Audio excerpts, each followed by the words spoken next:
It's time for Sustainable Living with Glenn Boblitz, the show that helps you be prepared to care for your family regardless of the circumstances that may come your way.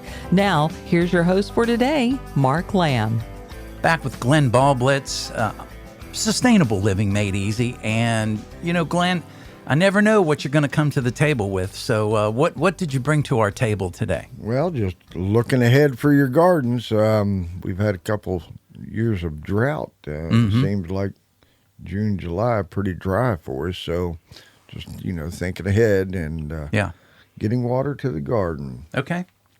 And then dealing with the weeds, two things that you're always going to do. Getting water to the garden is laborious other than a hose. Yeah. Well, that hose is running off of either your well or the town water. Right. If that's what you got, that's what you got. Right. But there's other ways. You can set up a water barrel and catch some rainwater. If you're pretty handy with some tools and whatnot, you can do that. They make these pretty cool diverters for your downspouts. It just, you intercept the water coming down the downspout and it shoots it over to your water barrel. But if your water barrel is going to be 300 yards from your garden, that's a problem. But water will flow downhill. It will not flow uphill without a pump. So you got to plan that out. Is that feasible to you?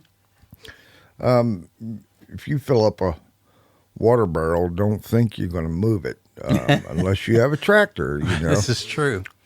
Gosh, I think even with a foot of water in it, you'd barely be able to roll it somewhere. That's 350 pounds of water in a barrel. Wow. That's a lot of weight. And if you do have the ability to maybe run a hose off of that water barrel, and you've got a good setup and whatnot, you need that gravity drainage. And top of water is what's going to produce that poundage of PSI in your water system. So, every foot, I think it's like 3 pounds. So a 3-foot water barrel is going to produce about 9 pounds of water pressure until it gets down to the last 6 inches, and then it's not going to flow very well. But as long as you're gravity feeding and you understand how gravity works, that may work for you. Right.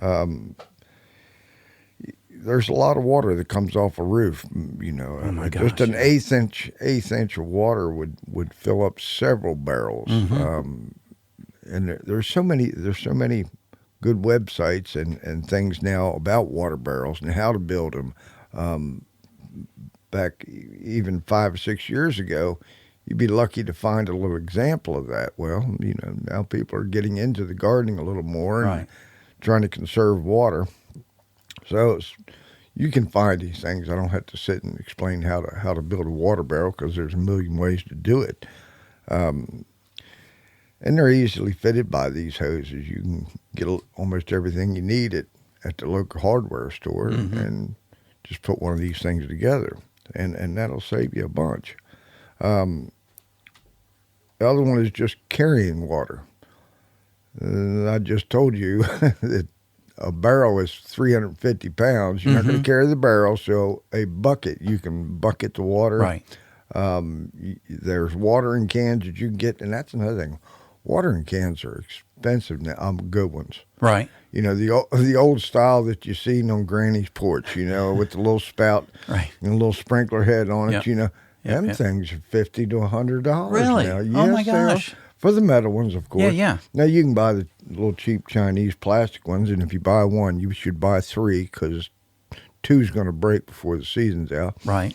Buy the best you can so you don't have to keep buying these things. Okay. Anyway, but you can carry that water enough to give it your plants some water and some relief from the heat, maybe. Okay. And if you do water, don't water right at dark. You get home from work, you get the dinner done, your kids are taken care of, and you got 30 minutes to go out and water the garden before dark. That's not a good thing to do. What you're doing is putting water onto the leaves, which during that warm nighttime air and moist air, you're setting it up for molds and mildews and things like that to gather on the leaves. So it's best to do it in the morning. Sure. so they have time to dry off. A little bit of water, if that's all you can do, is good, but it kind of makes the roots grow in a shallow direction rather than to go deep watering where the water goes down deep and the roots follow it. That's how rain works so good. You know, a good steady soaking rain is much better for your garden than just several little showers. So there's a watering can, it will work. I get that. Then you have sprinklers. If you're going to run sprinklers, you're going to be running off of some type of pump because it takes pressure to operate that sprinkler, much more than just a gravity-fed barrel. That doesn't work very well for sprinklers. It uses a large amount of water because it's running pretty much wide open. Right. Like your spigot is wide open for several hours. Now, that's kind of hard on your well. But you can put timers and things like in to run 20-minute cycles so your well can recover, bring the water table back up for you, blah, blah, blah. But if you're using your town water, your bill may go up substantially because, you know, they give you up to like 2,000 gallons. After that, they really start to poke you in the eye. You've gone over your allotment. Right. So you need to keep that in mind. I'm not real crazy about using town water just because of the chemicals that are in it, the chlorines and fluorides, all that kind of stuff. That's really not good to do. I heard a debate on radio about a week and a half ago about the whole fluoride thing. And they were saying at the beginning of the system where it's sent out versus when it gets halfway down versus the tail end of the line, that the equipment, it can corrode the equipment where it's being sent out because it's so powerful. At that moment, it's not diluted enough yet, which is crazy. Yeah, they're actually supposed to meter that. So as the water goes out, it should be at a certain level. Well, the only way that they know if what they're putting into it is correct is to do samplings downstream from that. But what if it's not? And they go, oops, we need to cut that back. Well, you've already put what they call hot shot downstream already. So one of the good things you can do, just like chlorine and fluoride, the fluoride doesn't evaporate out like chlorine does. But if you were to fill up a barrel and let it sit for one day, the chlorine will evaporate out. Really? Yes. I did not know that. Yes. It doesn't stay very long. Okay. So... But if you cover the darn thing up, you know, with a lid, the chlorine's going to stay in there. Right. So if you don't want that chlorine getting into your plants and the soils, because it will build up in the soil. So if you don't want that, you know, you should probably let it sit until it is gone. Gotcha. Okay. Gotcha. So that's sprinklers. Well, there's one more thing with sprinklers. Now, you can put too much water when you don't really need it. Okay. I like other methods because the sprinkler does a wide area and soaks everything, including between the rows where the weeds are. Now, I haven't met anybody's garden yet that is totally weedless. But when you water, you don't want to water your weeds. You're paying for something that you can't use. So sprinklers are okay if that's all you got. And I bum on some of these systems, but if that's all you got, you know, by all means. But these sprinklers will put out way more water than what you actually need. So keep that in mind. Then you have drip irrigation. We're getting a little more technical in our watering system, but it's also about the efficiency of it. We use timers. We use drip irrigation. Uses 90% less water. Right. Because it puts the water exactly where I need it. There's things called drip tapes and emitters and all kinds of little gadgets that you can run off this main line, and it's pretty much setting up a cheap plumbing system. Okay. And it comes out on maybe a 1-inch line, knock down to a 3/4 for the main lines if you got more than one garden, then down to 1/2-inch lines, then down to little drip tapes. Now, Wow. drip tape, it sounds exactly like it is. Okay. It's actually a flat piece of plastic pipe, flat, that has slots cut in it. And you have a metering device at your water spigot that only allows a certain flow out. So all this is to keep the water from gushing way more than you need. So it just steady drips over the linear footage of your drip tape. Now, my garden's about 78 feet long. So how many you got screwed together there? So for a 3/4 line, I can run maybe 8 to 10 lines. Okay. And I've got them set up so I can shut them off. Oh, okay. If this row does not need it, I can turn that row off. Oh, that's nice. And I can adjust the timers to only run 10 minutes because I only have one row. Okay. It's just working with what you have Right. on these systems, and you can adjust them. And that's important. You don't want to just continually water something that doesn't need it. Right. It's not good for the plants. Plants' root system needs air too. Yes, it needs water, but it needs air too. So if it's wet all the time, they call it wet feet. If you have your plant doesn't like wet feet, it will crap out on you. Right. There's just certain plants that don't like that. I've heard the term drowned. Yeah, you've not allowed the oxygen to get to the root system. Right. We all know that plants breathe in CO2 and breathe out oxygen in the leaves. Well, guess what? The root system does just the opposite. It breathes in oxygen and gives off CO2s. So keep that in mind. So Right.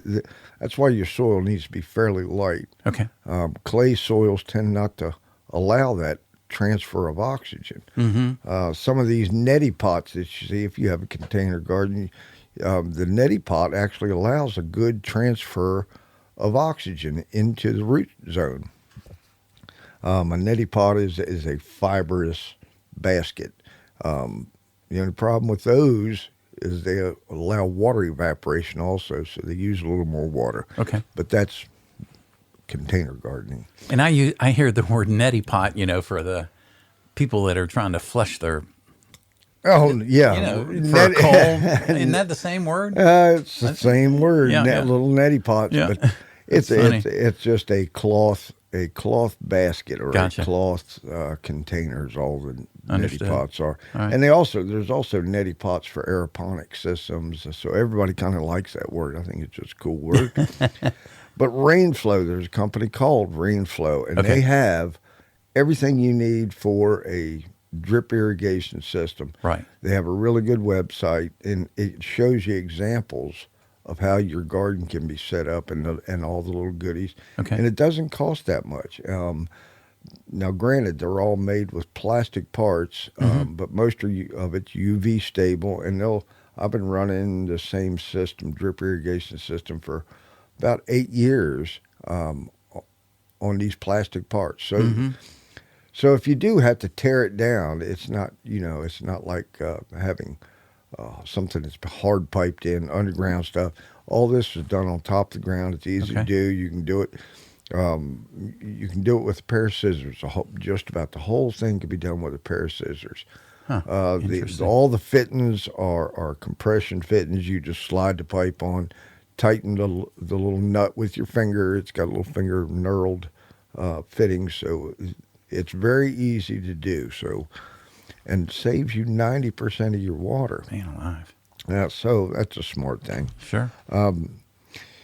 You can also buy, and Rainflow has these too, but other places have them as well, and that's an inline fertilizer. If you have some chicken tea that has been filtered so you don't get garbage into your drip system, because these are very small emitters, little small drip slots, and if you get a bunch of garbage in there, clog them up. Right. So whatever you put into your fertilizer system has to be fully liquid.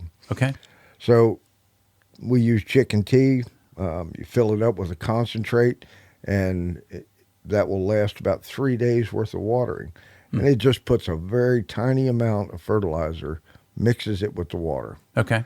And so it's a slow release of the fertilizer rather than dumping a hot batch on your fertilizer, just Interesting. like we talked about the fluoride. Yeah. So those are very good ways to fertilize. It's very efficient. You can fertilize, fill that thing up once a week, just open it up, put new concentrate in it, or once every other week, depending on how your plants are doing. Right. Don't fertilize if you don't need to, because you can burn your plants up. Too much fertilizer is a bad thing. Yeah. It's like 1 spoonful of sugar in your coffee is pretty good. 2 is even better. 5 is way too much. Okay, that's the same way fertilizer is. Right. Don't over fertilize. The emitters that I was talking about, we talked about drip tape. Well, they also have these small emitters for a single plant. Right. Now, that would be in the case of, say, a squash plant. Some of them zucchini plants, they'll get 12-foot wide. So you have to plant them in an area that has, the room for them to grow. So the drip tape wouldn't work there because the drip tape is for linear plants, for row planting. Okay. It's because it'll drip about every 3 inches, I think it is. So that's a lot of wasted water. Well, you can use these emitters that emit like 1 gallon per, I think it's 4 hours. It'll put out 1 gallon per 4 hours. And they're color coded. Okay. So if you need something that needs more water, you just buy the ones that puts out more water, maybe 1 gallon per hour. Okay. And then set the timer for 1 hour. So you know that you gave that plant 1 gallon of water. And they work really easy, a little small 1/8-inch tube. You just pop it into the main line. Right. It's like giving it an IV. You have these little connectors, and you pop it in, you poke hole, pop things in. It's super easy. We put in 41 of them on Saturday morning. Wow. Me and the wife just didn't take us long, about an hour and a half, and popped in 41 of them. So, that was for our melons and pepper plants. So each plant's going to get that amount. Right. So that makes it very efficient for us because, you could imagine trying to water all those plants with a bucket. Yeah. It's going to take you a while. Or a hose. It's just, I want to be able to go over and just set my timer up or turn a valve off or turn one on. Sure. And know that I'm getting what I need. And I got other things to do. Exactly.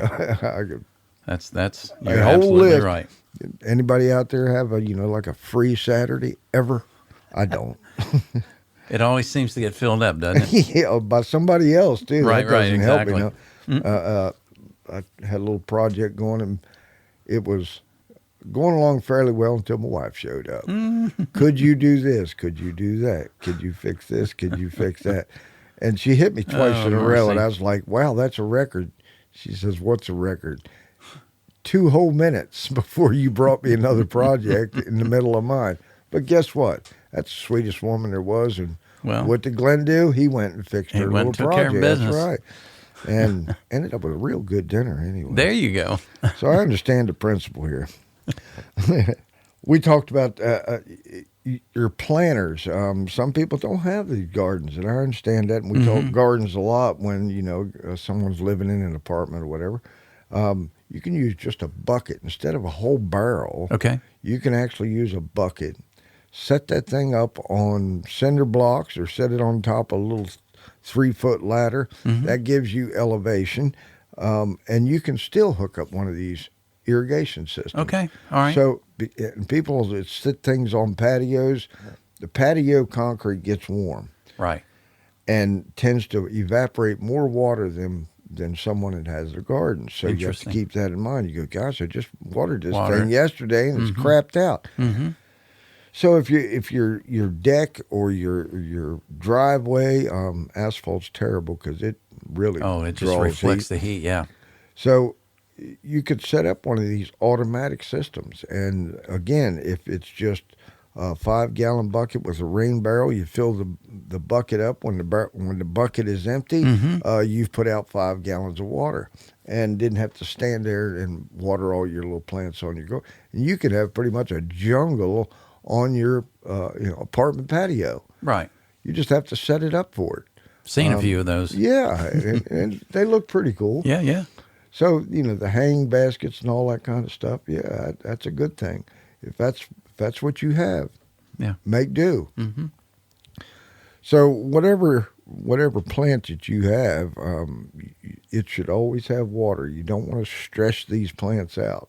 Stress means less produce, less flowers, less everything of what that plant is supposed to do. It just doesn't like stress. Kind of like us, it's hard to think and do things when you're stressed out. Yeah. Anybody here been stressed out before? It just seems like you can't get nothing done when you're stressed out. Agreed. So Agreed. oh, you must have one of those weekends. Okay, but my point is the plant is the same way. Right. If you stress a plant out that it has to fight for every living moment, it's not going to do well for you. Mm-hmm. You want to give it the best environment you can, and water's the one. Water's, the water of life. It's got to have it, and because that's what controls everything else. So there you are. Say something about your weeds. Nobody likes to pull weeds. Oh.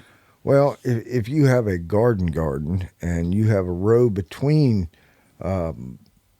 your space between your rows, you should keep that weed free because weeds compete for nutrients, weeds compete for water. So, I say that like it's real easy to do, but it's really not. So you get out these little hoes and you just keep your hose sharp too. Right. If you go through your row every day, 15 minutes, and just cut the young, tender weed seedlings, just cut them off. You don't have to pull them, just cut them off. What it does, it has to put out all kinds of energy to reproduce that stem and then the first set of leaves. Mm-hmm. There's not enough nutrients in that root system yet to make that happen. So the root dies. Okay. And then the next set of seeds come on because there's millions of seeds in your soil that are just laying there dormant. Right. It's just the way it is. Mm-hmm. But over time, those get fewer and fewer. So don't let the worst thing you can do is to weed your garden one year and towards the end of the year, just let it go with the weeds because you've just ruined all the work and added more work for next year. So weed control is a big deal. Interesting. So let's say you do get it nice and cleaned up. You don't have hardly any weeds in your rows, not in your walkways. Put down straw. Get a couple bales of straw. Bale of straw now is not cheap either. No, it's not. $7-8. Yeah. But if you cover that ground, the weeds trying to come up through that will expend too much energy and be very weak. And they're easy to work, and it retains moisture, keeps evaporation down. So there's lots of reasons to do that.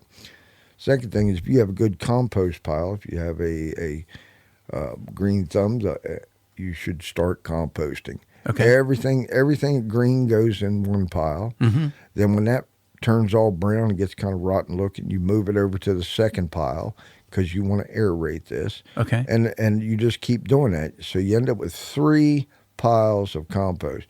Your third pile is what you want to put on the garden. Okay. So the third pile, it's all black looking and a little bit of organic matter you can still see, but it's for the most part, microbes have done their job on it. Okay. And pack that around your plants. Now that'll keep weeds and things from coming up around your plants. If it's a whole row of beans, you can just pack it right against the wall of your little hill for your beans. Now that'll keep weeds down. And then come fall year, you can turn all that good compost in and just enrich your garden. So keeping the weeds down is always a challenge. Okay. Or you can go the full Monty and do the Back to Eden garden with either wood chips, green wood chips, or landscape fabric and wood chips, and irrigation and all that good stuff. My wife's favorite garden, she spends about 15 minutes at the beginning of the year and about 15 minutes at the end of the year weeding. That's it. Wow. It is just, it's pretty much weed free. Once in a while, you'll get something that'll pop up and you can snatch it out, but it's not like weeding row after row after row. We just don't do it anymore. Right. And how much time does that save you? A lot. I mean, there's nothing worse than have to spend hours and hours and hours weeding. You don't get to enjoy your garden. Right. Because you're bent over with your back hurting, and it becomes too much. Yeah. So get it under control. Become efficient at weed control. All right. Let's take a break here. Speaking of time, let's get a break in here real quick and come back. Weeds. I need to I won't bore everybody because this isn't a garden. It's my back gravel area. I'll talk to you during the break because I got stuff popping up. When you said millions of seeds, that backed up something a guy told me once. It doesn't matter what you do. Stuff gets in the air and goes 500 feet and lands. And Sure. guess what? You just got seeded and you didn't even know it. So we'll talk about that here during the break and maybe out of the break. We're with Glenn Ballblitz. This is Sustainable Living Made Easy. Get ready for a new soundtrack for your life. Doc Rock, Smith Mountain Lake.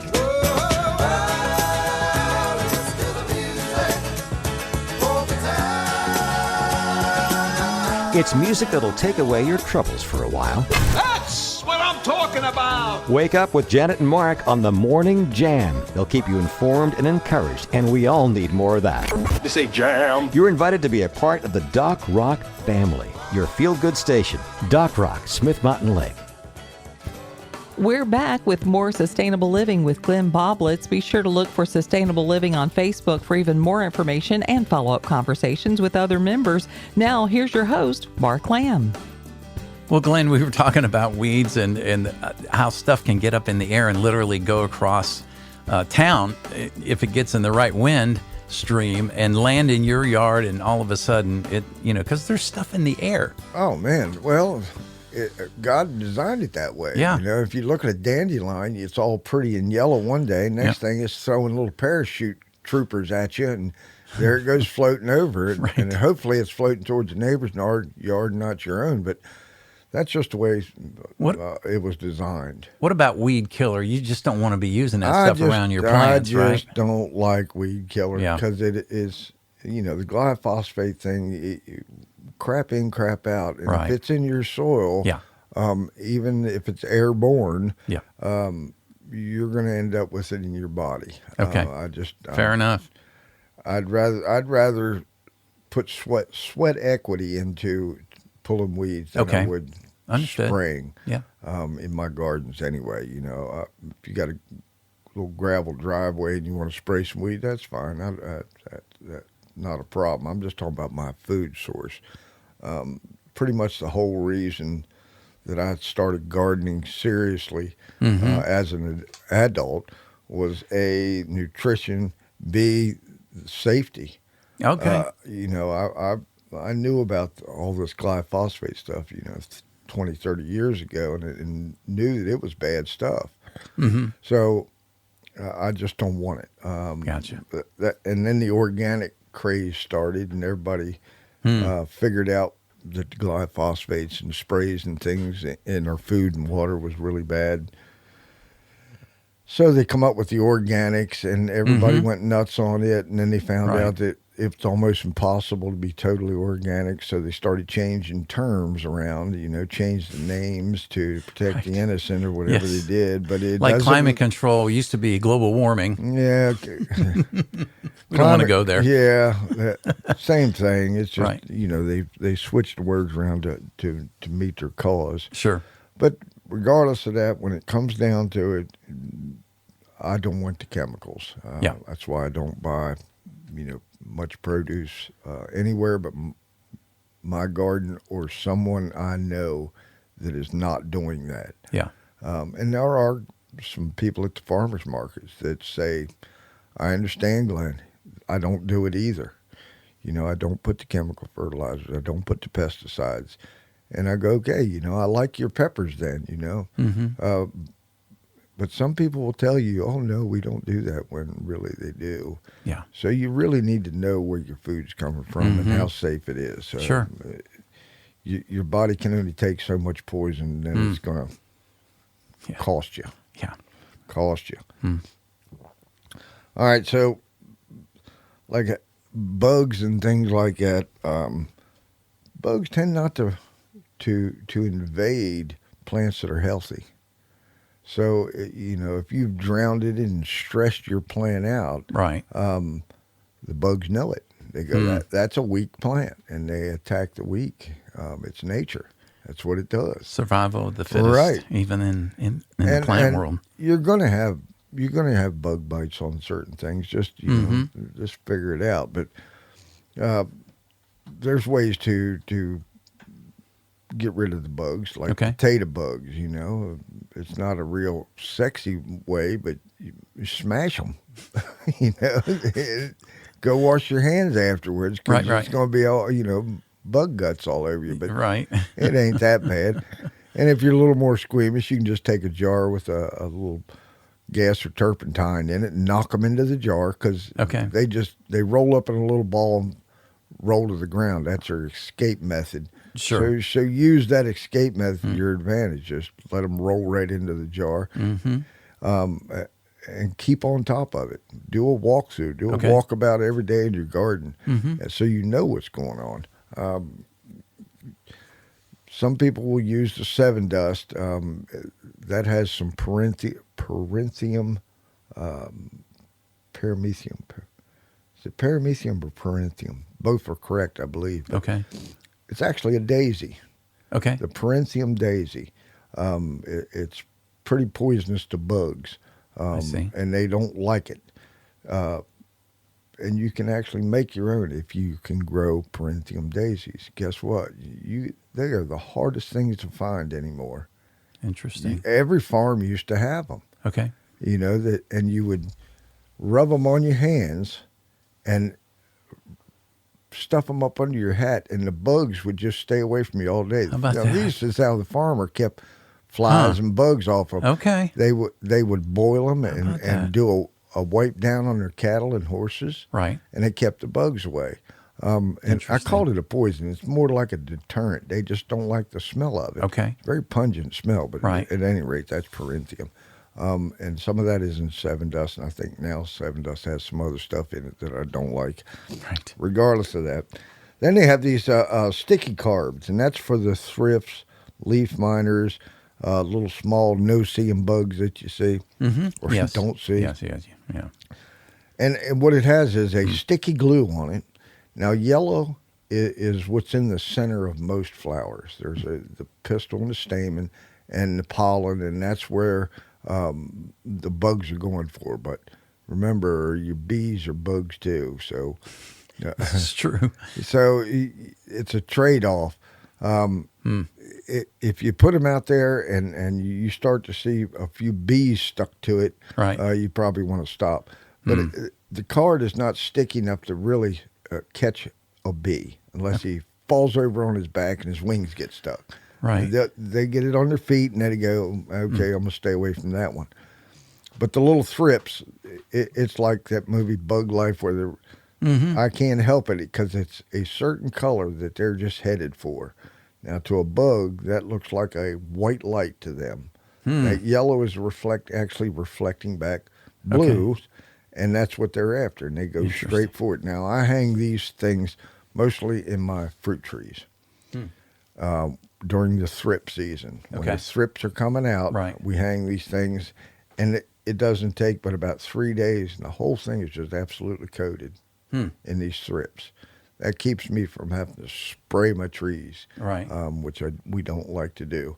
We do use sulfur to kill some fungi and things like that are on the tree bark. But regardless of that, we don't like to spray the chemicals. And there is a list of chemicals that are sprayed on fruit trees that you just wouldn't believe.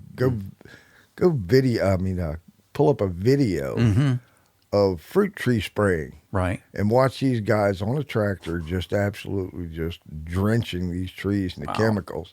Wow. Now go look at what chemicals they're using.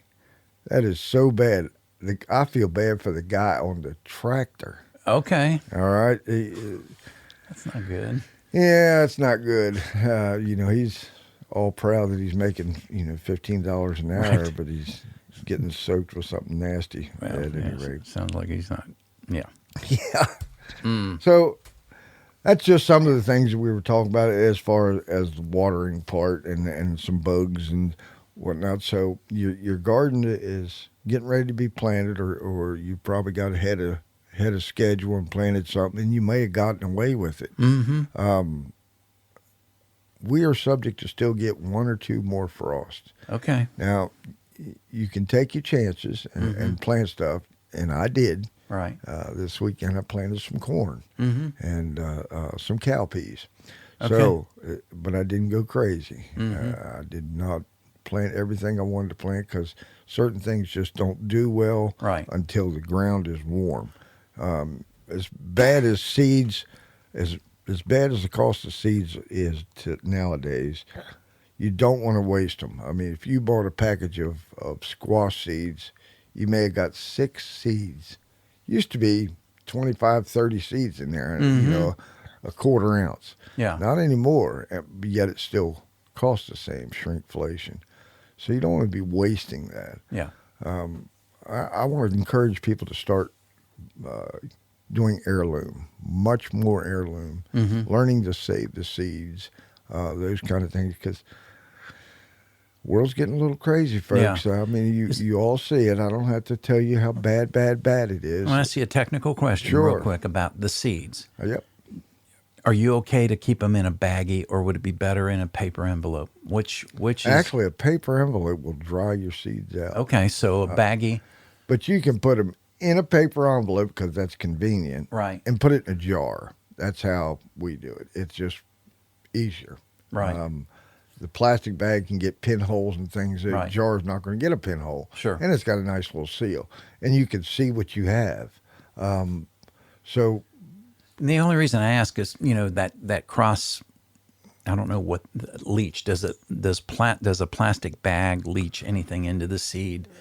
your guess is as good as mine, but Okay. I do know that plastic water bottles leach out. Yeah, that's what I've Okay, heard. well, if it'll leach out of a plastic water bottle, Yeah. I'm pretty sure that there's something in there that Sure. that will probably leach into your seeds and that kind of thing. But our method, if you got a half packet of seeds that you've opened, just put it in a jar and put the lid on it. Okay. You don't have to screw it down super tight. Just seal it off, and it'll be good to go. Right. We've had seeds that 3 or 4 years and still germinate. Leaving seeds in the packet will dry them out, and the seed will become infertile and won't germinate. So it's good to have that Now- and retain that moisture. Terrible that I'm remembering this, and I didn't do it, but a buddy of mine who I know a guy. loved weed back in the 70s, and he had taken Wait a minute. cassettes were very popular back then. He had this cassette. And I said, "Oh, well, let's see. No, you need to understand what's inside." And he opens it up, and he's got a like a napkin that's moist. All right, my wife's favorite word. She loves to hate moist. It's he's got marijuana seeds in that, and he's rolled them up and keeping that moisture, keeping the seeds alive. That was something that I learned a long time ago. I don't know whether he grew that stuff. Knowing this guy, he probably did grow it back in the day, in the 70s. The 7-year, period has gone by, so I'm not legally binding to tell you who I'm it is. starting to question who you run around with. Well, back in those days, I was a little cray-cray, I have to admit. Thankfully, I didn't stick around with some of those guys because they went into dark places and dead ends, and thankfully, I didn't end up there. Sometimes, you can't help who you hung around with for a while, but you most people wise up and move on. Yeah. As a child, we act as a child, Right. and as an adult, we should move away from things that are childish. Well, Some of us did, and some of us did not. Some of us did not. And it's okay. That's your dang Yeah, business. it's your deal. That's right. So you have an event coming up. Let's talk about that before we shut it down for this podcast. Sure. On May 3rd, it's a Saturday at the Lindan Ruatan Center. That's 2360 English Tavern Road, right off of 29, below the Kubota dealer, between that and Davis Produce. Stop at Davis Produce, too. They're good people there. In fact, I think my wife's there today. But go see them, shoot right on out. And I think that's the same weekend as the 100-mile yard sale. Oh, wow. So you might get some traffic from that. So I'm hoping we get some traffic from that too. So that's good. So come out and see us, and we'll have classes for you, free classes. We try to do everything free. We ask for donations. Mm-hmm. If you see a jar sitting there, that's not to put your paper in. It's put a little bit of donation for us so we can continue to do this, continue to serve our community. Yeah. Well, Glenn, as always, thanks for being here, and we're hoping for a good turnout for your early May event. That's the first Saturday in May. As always, until the next time, my friend. Thank you. Join us again next week for Sustainable Living with Glenn Boblitz, helping you be prepared and not scared. This podcast drops every Friday anywhere you get your podcast.